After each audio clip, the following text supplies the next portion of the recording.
علم کلام کا نام علم کلام رکھے جانے کی تیسری وجہ تسمیہ یہ ہے کہ جس طرح فلسفیانہ مسائل کے اس بات میں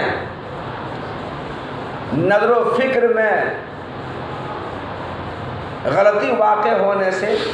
بچانے والا علم نطق پر قدرت پیدا کرتا ہے، اور نطق پر قدرت پیدا کرنے کی وجہ سے نظر و فکر میں غلطی واقع ہونے سے بچانے والا علم کو منطق نام دیا، اسی طرح مسائل شرعیہ کے اس بات میں اور مخالفین کو ساکت اور لاجواب کرنے میں، مخالفین کے ساتھ بحث کرنے میں، یہ علم کلام پر بحث و مباحثہ پر قدرت پیدا کرتا ہے، اس لیے اس علم کا نام کلام رکھ دیا گیا۔ کیا رکھ دیا گیا؟ یہ علم کلام پر بحث و مباحثہ پر قدرت پیدا کرتا ہے، اس لیے اس علم کا نام کلام رکھ دیا گیا۔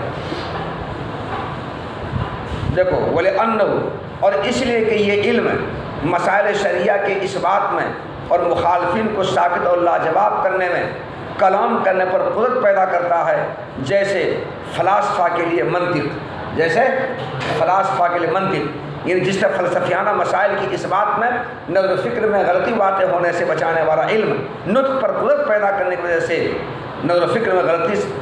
واقع ہونے سے بچانے والے علم کا نام منطق رکھا، اسی طرح مسائل شرعیہ کے اس بات میں اور مخالفین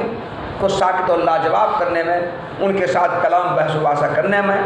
یہ علم کلام قدرت پیدا کرتا ہے، اس لیے اس علم کا نام کلام رکھا۔ یہ تیسری وجہ تسمیہ ہے۔